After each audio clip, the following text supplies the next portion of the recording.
Welcome to the Vietnamese Poetry, Literature channel. Today we will listen to the work, Ho Chi Minh Style, by author Lan Tra. Let's listen.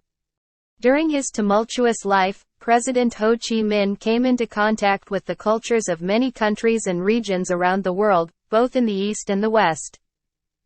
On ships crossing the ocean, he stopped at many ports and visited countries in Africa, Asia, and America. He lived for a long time in France and England.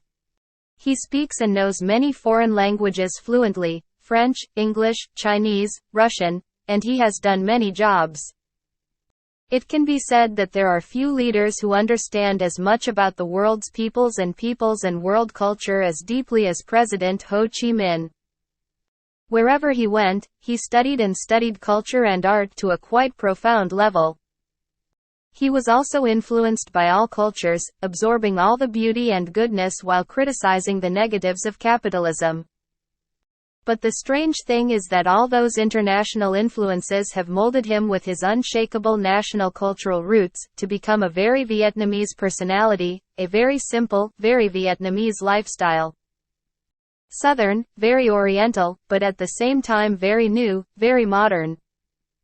For the first time in the history of Vietnam and perhaps the whole world, there is a president who takes a small wooden house on stilts next to a pond as his palace.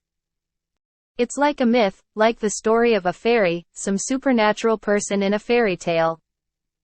That stilt house only had a few rooms for receiving guests, meeting with the Politburo, working and sleeping, with very simple and rustic furniture. And the owner of this stilt house also dresses very simply, with a brown three-piece outfit, a guard shirt, and rudimentary tire sandals like those of Trong Son soldiers, praised by a Western author as a magical object.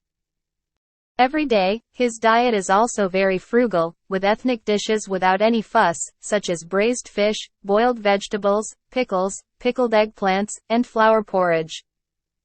And he lived there, alone, with a meager belongings, a small suitcase with a few clothes, a few souvenirs of his long life. I am sure that no leader, president or king in the past lived with such simplicity and moderation. Suddenly we think of ancient sages like Nguyen Tri and Con Son or Nguyen Binh Kim living in his hometown with purely virtuous pleasures. In autumn we eat bamboo shoots, in winter we eat bean sprouts. Spring bathing in lotus ponds, summer bathing in ponds.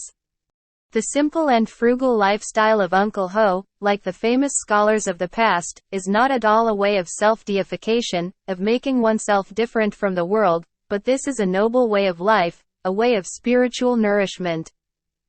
An aesthetic concept of life has the ability to bring noble happiness to the soul and body.